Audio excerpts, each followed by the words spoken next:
42 million ton के target में अभी तक जो है वो 38.6 मिलियन टन ढो लिया है जो हमको दिया गया था, और 31 मार्च तक आते आते हमें पूरी आशा है कि हम 40 मिलियन टन को क्रॉस करके 42 मिलियन टन को पहुंचने वाले हैं।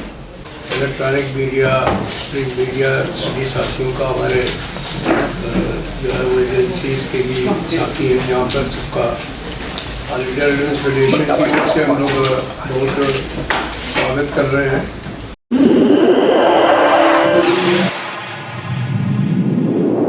इस न्यूज चैनल पर जो भी वक्ता ने कहा वो उसकी अपनी राय है, जिसकी पुष्टि नेशन न्यूज इंडिया नहीं करता। धन्यवाद। आज की प्रेस कॉन्फ्रेंस में हमारे कार्यवाहक अध्यक्ष साथी PR भोसले जी हैं, जो हमारे वेस्टर्न रेलवे एम्प्लॉय यूनियन के महामंत्री भी हैं, और त्यागी जी से आप लोग परिचित हैं, ये सहायक महामंत्री हैं ऑल इंडिया रेलवे फेडरेशन के, नागौर रेलवे यूनियन के अध्यक्ष भी हैं।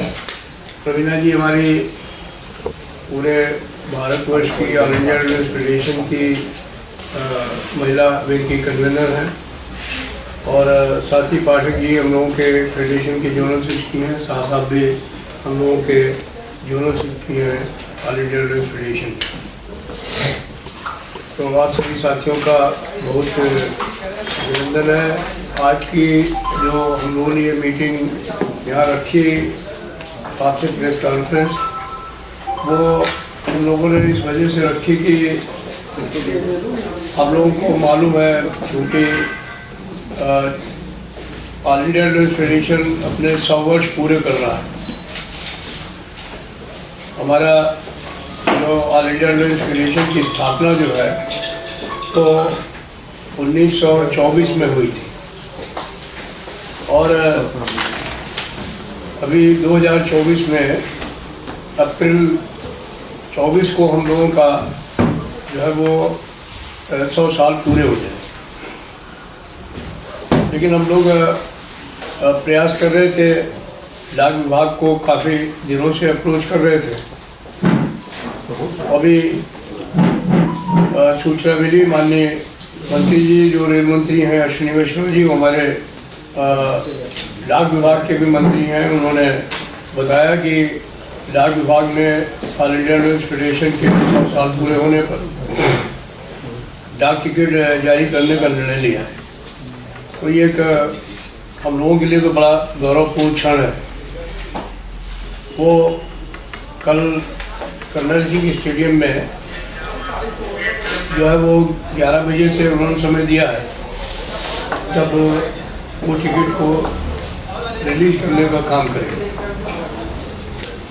हम लोगों ने अपने इस मौके पर अपने ऑल इंडिया रेलवे फेडरेशन की जो राष्ट्रीय परिषद की बैठक है उसको बुलाया हुआ है, एनुअल जनरल काउंसिल, और हमारे नागौर रेलवे की सेंट्रल काउंसिल भी साथ साथ होगी।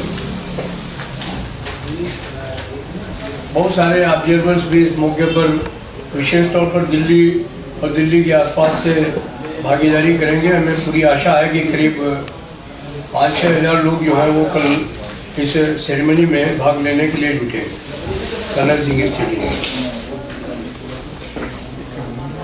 जहाँ तक ऑल इंडिया रेलवे फेडरेशन के इतिहास का सवाल है, सिंस इट्स इंसेप्शन जो है वो इनका संघर्ष का इतिहास ही रहा है। 1924 से पहले भी देश में यूनियनें और एसोसिएशंस थी ब्रिटिश राज में, लेकिन जब लोगों ने देखा कि जुर्म बहुत ज़्यादा है, और विशेष तौर पर जो उस समय का मौका था, 2 तरीके की प्रॉब्लम बड़ी ज़बरदस्त थी। एक तो जो गोरे या एंग्लो इंडियंस होते थे उनको ज़्यादा सुविधाएँ मिलती थी, उनको ज़्यादा तनख्वाह मिलती थी, ज़्यादा वेतन मिलते थे, ज़्यादा भत्ते मिलते थे, और जो हमारे जो साथी भारतीय होते थे उनको जो है वो कम तनख्वाह देते थे, कम सुविधाएं देते थे, छोटे मकान देते थे, और ज़्यादातर को जो है वो कैजुअल की तरीके से रखने का काम करते थे।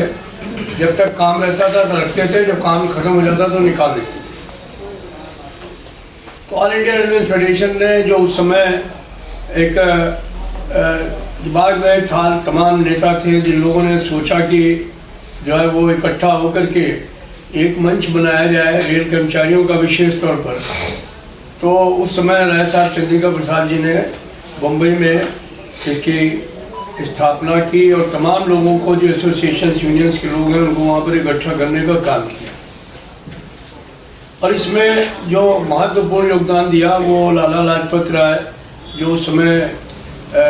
उस समय के कांग्रेस पार्टी के नेता होते थे या स्वतंत्रता सेनानी थे, और जो मदर ऑर्गेनाइजेशन उन्होंने बनाई थी all India trade union Congress, उसके भी वो उस समय के अध्यक्ष थे। तो उनकी अगुवाई में इस काम को शुरू करने का काम हुआ।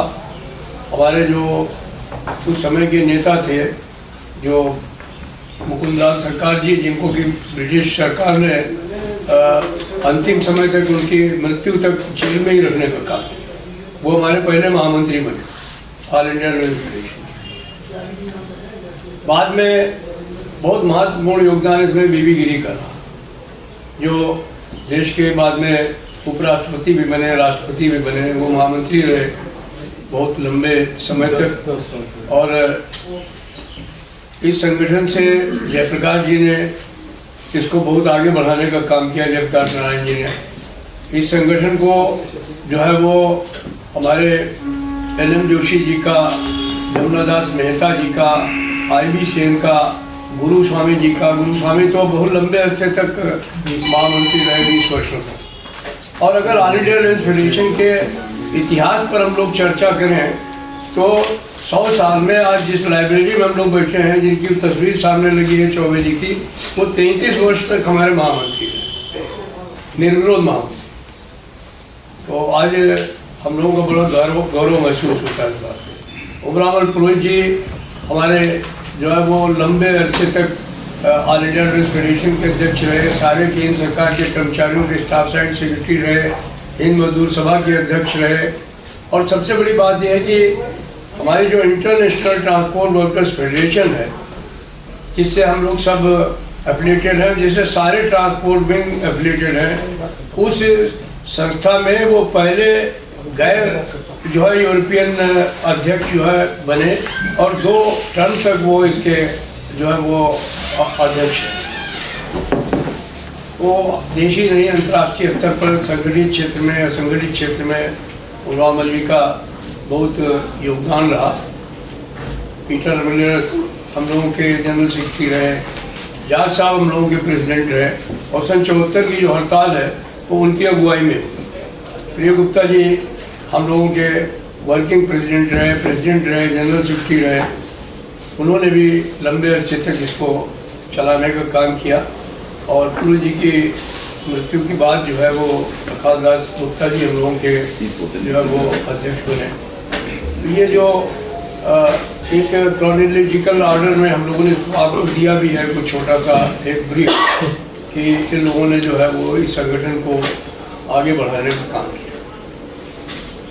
जब हमारी शुरुआत हुई रेल की, आप सब जानते हैं कि वो थाने से लेकर के और मुंबई से तक शुरुआत हुई।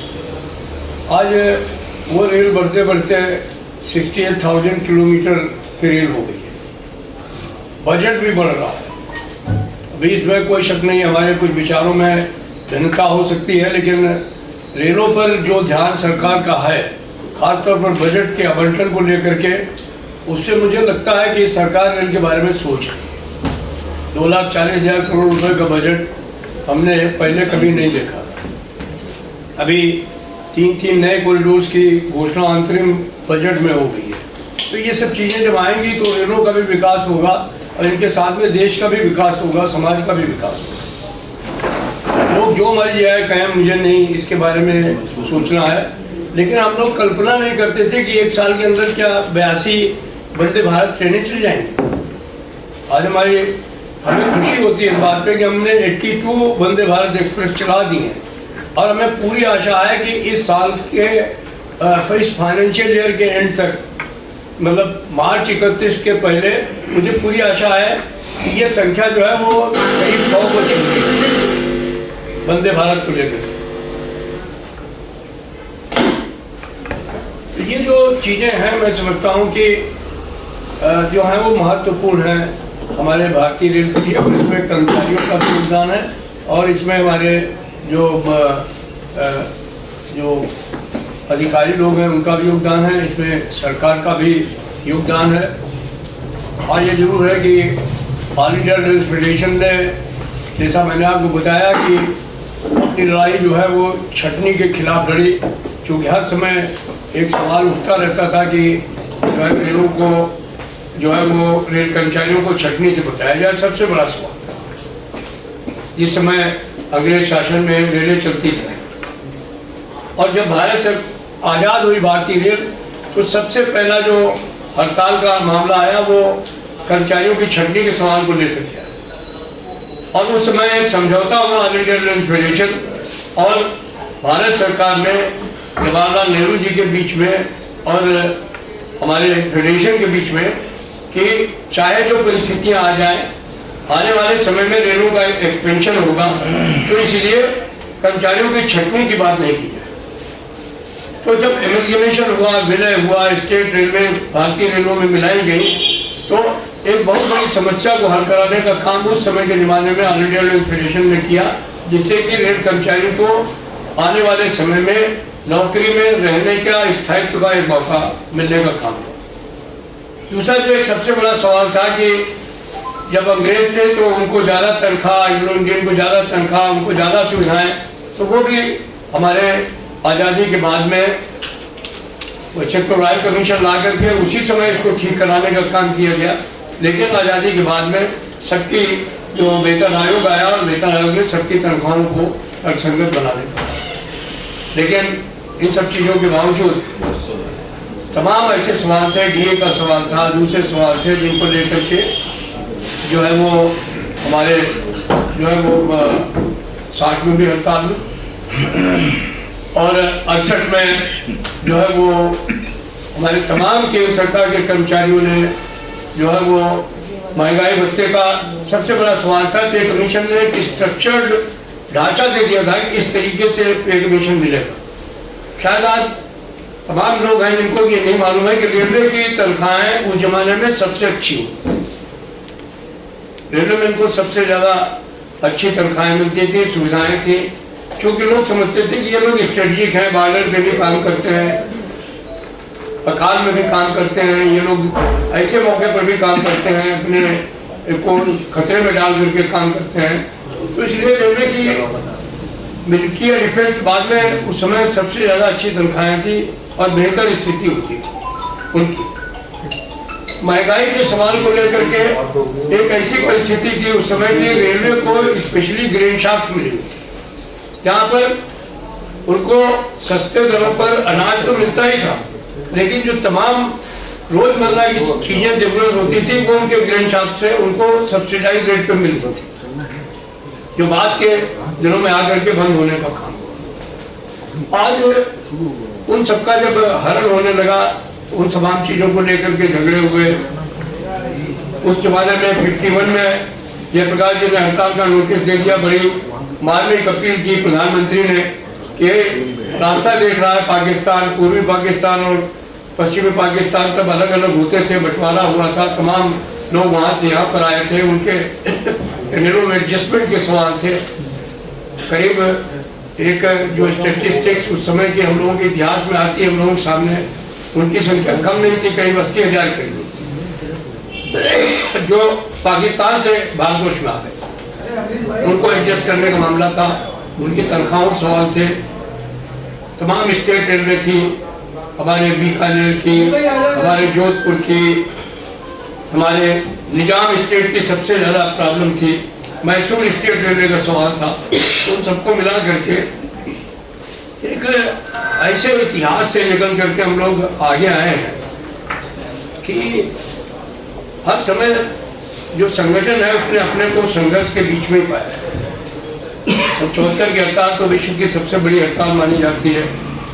जो रिसर्चर्स हैं उन्होंने इस बात को लिखा है कि दुनिया की सबसे बड़ी हड़ताल जो है वो रेलवे की जो है वो 74 की हड़ताल थी, और इतना विक्टिमाइजेशन हुआ उसमें उस समय की सरकार ने किया कि उसकी वजह से तमाम जो है वो दुनिया में जो है उस समय निंदा हुई हमारे उसकी, और ये निंदा ही नहीं हुई हमारे जो उस समय की सरकार थी उसको, जिसने जब आपातकाल लगाया तो उसने अपने मुखपत्र में जो आपातकाल क्यों छापा, उसके अंदर ये बात कहने का काम किया कि हमने आपातकाल इसलिए लगाया है क्योंकि इन्होंने अनेक कर्मचारियों ने मजबूर किया हमको, और उसमें जांच को जो हम उस समय हड़ताल के हुआ थे उनके भाषणों को कोट किया गया कि इन्होंने कहा कि अगर दुर्गापुर की भिलाई की भट्टियाँ एक दिन के लिए बंद हो जाए तो फिर हफ्ते भर उनको चालू नहीं किया जा सकेगा। अगर ये बदरपुर का प्लांट बंद हो जाए पावर हाउस, तो ये जो इनका दिमाग है जो सुन हो जाएगा, जो इसमें बैठने वाले सत्ता के लोग हैं, तो उनके सबके जो उनके भाषण थे हड़ताल के दौरान उनके कोट डालते हुए उन्होंने कहा कि इसलिए हमको जो है इमरजेंसी लगाने के लिए मजबूर होना। लेकिन उसका आउटकम क्या हुआ वो भी लोगों ने देखा कि सन 77 में फिर लोग जो है वो ढूंढने को तरस रहे थे कि नॉर्थ इंडिया में तो कोई कांग्रेस का एमपी जीत करके आया नहीं, तो खलक की आवाज को नकारी खुदा।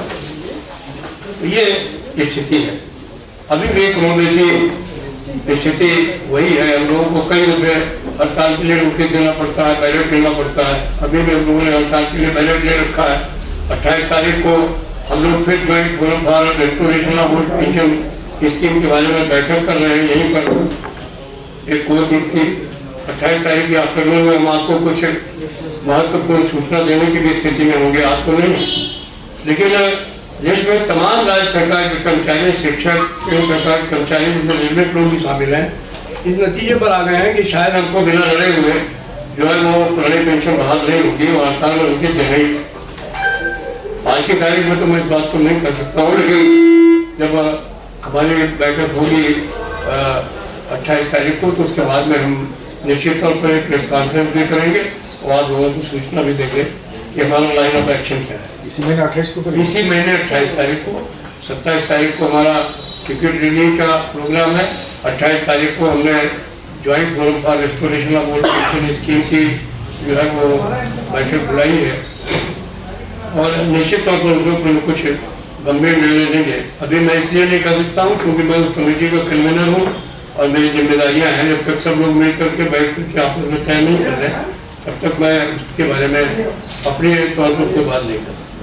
लेकिन ये मैं जानता हूँ कि लोग इतने भरे हुए हैं कि जब हम लोग 28 को बैठेंगे तो नहीं चाहते हुए भी कुछ न कुछ गंभीर निर्णय लेना पड़ेगा, ऐसा हमको महसूस हुआ। तो हमारा आप साथियों से यही निवेदन है कि हमें खुशी है इस बात की और हम बधाई देना चाहते हैं अश्विनी वैष्णव जी को विशेष तौर पर। भारत सरकार के जो है वो डाक विभाग को खत्म हो गया है इस बात के लिए कि उन्होंने ये फैसला किया कि ये जो 100 वर्ष हैं ऑल इंडिया रनर्स फेडरेशन के, उनकी जो उपलब्धियां हैं, उनका जो संघर्ष है, उनका जो देश के लिए योगदान है, जो यात्रा है ऑल इंडिया रनर्स फेडरेशन की, वो देश के विकास की यात्रा के साथ साथ भी अगर देखा जाए तो महत्वपूर्ण स्थान रखती है। तो इन सब चीज़ों का इवेल्युएशन करते हुए उन्होंने डाक टिकट जारी करने का निर्णय लिया है। हम उनको बहुत बधाई देना चाहते हैं आज के इस अवसर पर और आप तमाम साथियों को चाहते हैं कि हमारे इस अवसर पर, इस गौरवपूर्ण क्षण पर आप सब हमारे साक्षी बने। उसके लिए कल 10:30 बजे हम आपको कर्नल सिंह स्टेडियम में आने के लिए आमंत्रित भी कर रहे हैं और आपसे ये भी प्रार्थना कर रहे हैं कि प्रोग्राम के समाप्त हो जाने पर बहुत ज़्यादा प्रोग्राम लंबा नहीं चलेगा। हालांकि हम कोशिश करेंगे कि मंत्री जी के बाद समय नहीं है, पहले तो उन्होंने 1.5 घंटे की बात की थी, अब उन्होंने 1 घंटे कर दिया उनको। लेकिन अभी हम चाहेंगे कि जब भी हमारा प्रोग्राम समाप्त हो, हम बहुत लंबा नहीं खींचेंगे उसको, लेकिन आप हमारे साथ में भोजन करके जरूर जाएंगे, क्योंकि ये सरकारी भोजन नहीं होगा, ये आपका अपना भोजन होगा। इसमें आप सहयोग करें और मुझे लगता है कि आपको अपना भोजन बहुत अच्छा लगेगा, तो इसके लिए मैं आपसे जरूर प्रार्थना करूँगा। बाकी मैं समझता हूँ कि मैंने जो संभव था वो जानकारी आपको दी। अगर आप कुछ और जानकारी चाहेंगे तो हम जरूर आपको देने का काम करेंगे। ये 28 फरवरी को क्या चक्का जाम का हो सकता है रेलवे को? हम अभी से आपको आपका सवाल तो अपनी जगह बिल्कुल मौजूद है और संभावना भी हो सकती है, लेकिन मैं अभी इस बारे में आपसे निवेदन करूँगा कि आप कुछ ना लिखें। क्या नया इतिहास बनने जा रहा है क्या? आप बन सकता है, लेकिन अभी आप इसके बारे में आज कुछ ना लिखें तो मैं आपसे हाथ जोड़ करके विनती करूँगा।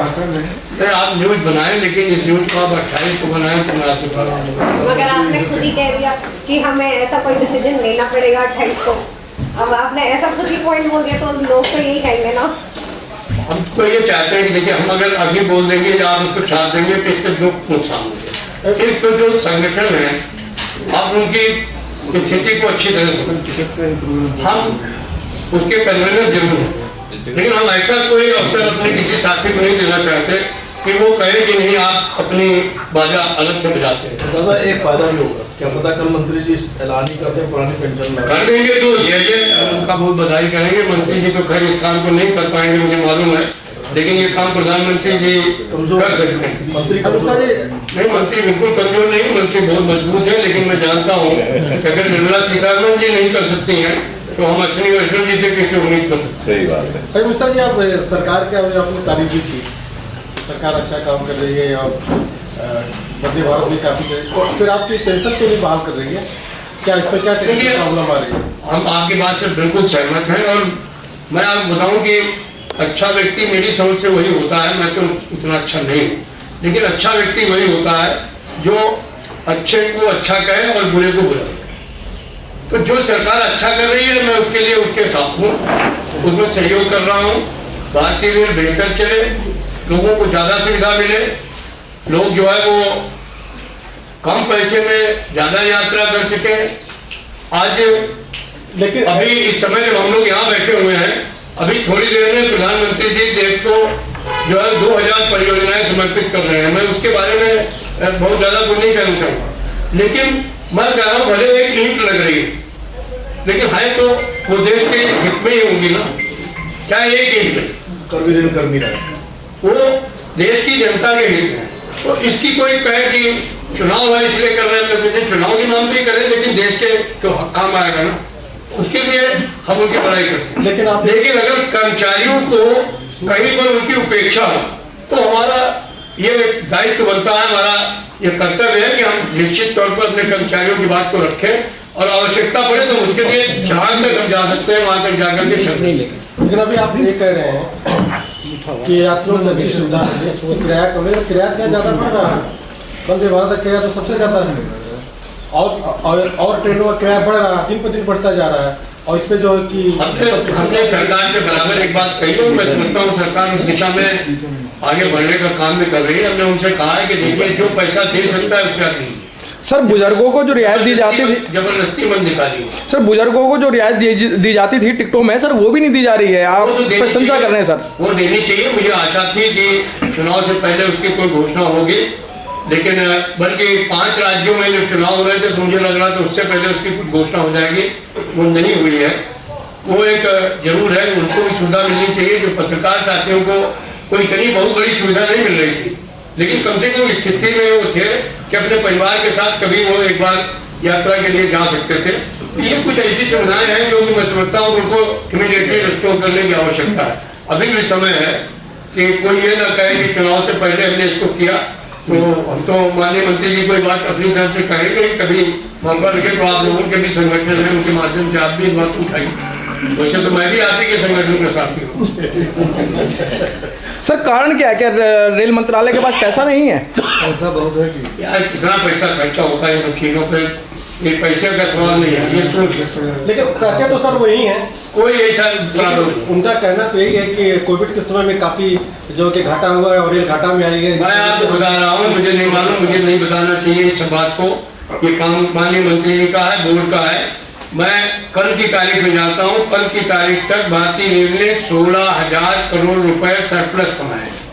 16,000 करोड़ सर जी सरप्लस कल की तारीख तक। बाप रे। हमने 40 मिलियन टन के टारगेट में अभी तक जो है वो 38.6 मिलियन टन ढो लिया है जो हमको दिया गया था। और 31 मार्च तक आते आते हमें पूरी आशा है कि हम 40 मिलियन टन को क्रॉस करके 42 मिलियन टन को पहुंचने वाले हैं। तो ये कोई नहीं कर सकता। सर पैसेंजर रेवेन्यू तो माइनस नहीं, पैसेंजर रेवेन्यू में पिछली बार से हमको ज्यादा फायदा हुआ। ये जो हम 16,000 करोड़ रुपए की बात आपसे कर रहे हैं, उसमें हमें फ्रेट में कम मुनाफा हुआ है। अब की बार में पैसेंजर में ज्यादा मुनाफा हुआ है। 12,000 करोड़ रुपए जो है वो हमने पैसेंजर के माध्यम से जुटाए हैं और 4,000 करोड़ रुपए सिर्फ जो है हमको जो है वो फ्रेट के जरिए मिला। अब मैं ये सब बातें आपको बता दूंगा तो फिर वो सरकारी लोग क्या आपको बताएंगे? आप लोग बताइए। आप नहीं बताएंगे।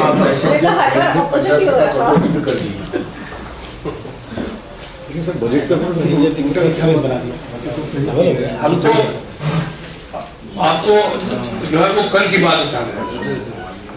हो सकता है कि आज प्रेस कॉन्फ्रेंस कहीं हो तो वो इस बात आज की बात बताइए आप, अल्लाह तक ठीक है। नहीं, इंटरिम बजट में दिखाया था कि पैसेंजर ग्रोथ नेगेटिव में है, फ्रेट को दिखाया था प्लस में। ग्रोथ हो सकता है नेगेटिव में हो, लेकिन जो भाई कह रहा था ना वो बात सही है कि बड़ा अभी भूषण जी बोल रहे हैं कि 50% जो है वो पैसेंजर रेट कम कर दिया है, फेयर में कम किया है, हालांकि 3 दिन नहीं हुआ, 3 दिन के पहले की घोषणा है क्या रेलवे बोर्ड की। पैसेंजर का जो किराया है it has been reduced by 50%। किस सेक्टर में कहाँ बोल हुआ? All passenger trains on Indian railway 50% sir, 50% किराया कम किया है। अभी ऐसे मत हम नहीं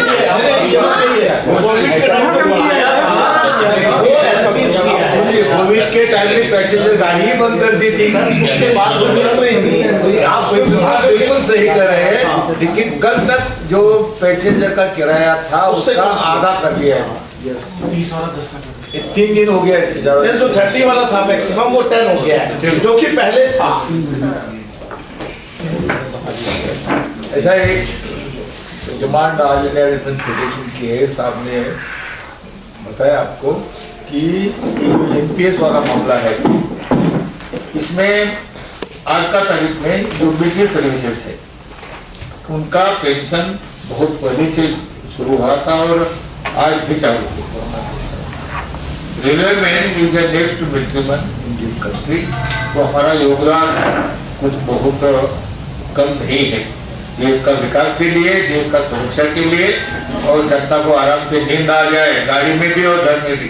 तो इसीलिए रेलवे मैन को भी at par with military treat करते हुए 2 मिनिस्टर पीयूष गोयल जी और खड़गे जी दोनों ने रिकमेंड किया है, वो मीटिंग पड़ा है सरकार के पास कि भाई रेलवे मैन को एनपीएस से आप एग्जाम करो और पुराना पेंशन चालू।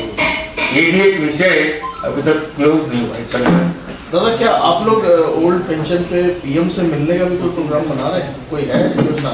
नहीं, योजना पूरी है और हमारे जो नेशनल काउंसिल जेसीएम का स्टाफ सेक्रेटरी होने के नाते 2 मीटिंग उस कमेटी के साथ भी हम लोगों की हुई हैं जो भारत सरकार ने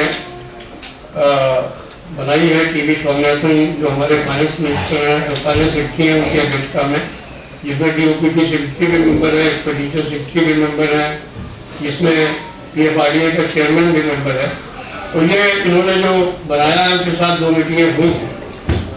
हमें आशा है कि उसकी रिपोर्ट भी भारत सरकार के पास पेंडिंग है और वो भारत सरकार जो है वो वहाँ पर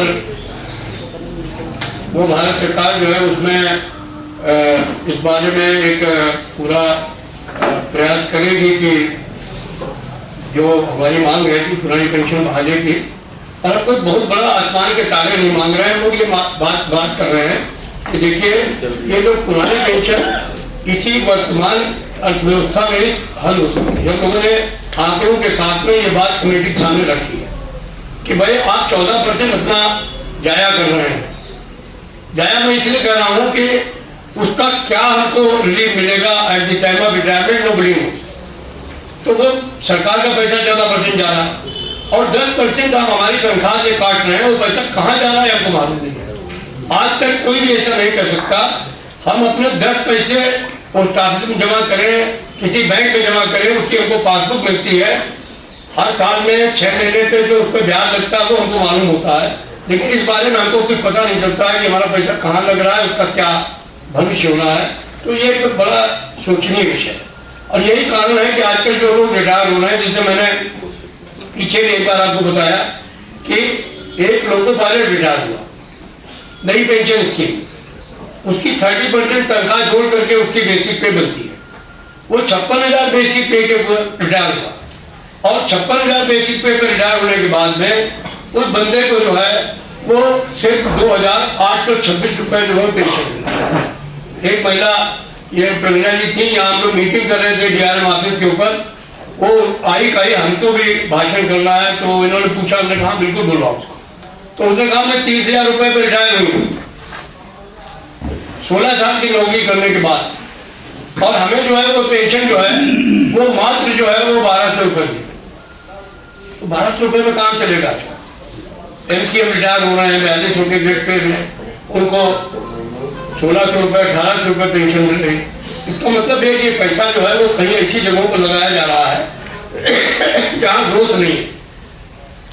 हमने शुरू में ही कहा था कि हमारे पैसे को सट्टे बाजार में मत लगाइए, ये हमारी हार्ड एंड मनी, तो उसको उन्होंने माना नहीं। अभी हम लोगों ने उनको प्रूव कर दिया है कि आप इसको बाजार में मत लगाइए, आप इस पैसे को ही अगर आप सही तरीके से उसका नियोजन कर लीजिए तो हमको 50% जो पेंशन रिटायरमेंट के समय मिलेगी उससे हमको ज्यादा मिल जाएगी, लेकिन हम ज्यादा नहीं चाहते। बोला सोमनाथन साहब ने कि हम आपको इससे भी बेहतर योजना दे रहे हैं, लेकिन आपको योजना मत दीजिए, हमको 50% पेंशन देंगे। हम लोग सरकारी कर्मचारी हैं, लालची नहीं है। विद द गवर्नमेंट गारंटी हमें गवर्नमेंट जो है वो जिस पेमेंट पर हम रिटायर हो रहे हैं उसके आधे पैसे हमको पेंशन मिल जाए। आप हमको मजबूर मत कीजिए जो है बेइज्जत होने के लिए। वैसे तो भगवान की दया से सबके बच्चे होते हैं, बहुएं होती हैं, सब ठीक है, लेकिन हमें मालूम है कि जिनको पुरानी पेंशन मिलती है उनकी घर में कितनी इज्जत है, उनकी बहुएं भी उनकी इज्जत करती हैं, उनके बच्चे भी उनकी इज्जत करते हैं, नाती पोते भी इज्जत करते हैं। लेकिन जिनको पेंशन नहीं मिलती है उनके घर में उनकी क्या स्थिति होती है सब लोग समझते होंगे। तो आप समाज में बेइज्जत कर रहे हैं सरकारी कर्मचारी को, आप जो है घर में बेइज्जत कर रहे हैं उनको, लोगों को जो है वो आत्महत्या करने में मजबूर कर रहे हैं, वृद्धाश्रम में जाकर के जीवन निर्वाह के लिए मजबूर कर रहे हैं। मैं समझता हूँ ये ठीक नहीं है। और मेरा तो यही निवेदन है कि देश के प्रधानमंत्री कहना है कि सबका साथ, सबका विकास, सबका विश्वास, तो उसमें कहीं ना कहीं सरकारी कर्मचारी भी आना चाहिए। ये हमारे लिए एक महत्वपूर्ण प्रश्न है, तो वो अभी समाप्त नहीं हो रहा है, लेकिन हम उसके बारे में आपसे 28 के बाद में फिर मिलेंगे और उस पर महत्वपूर्ण चर्चा करेंगे।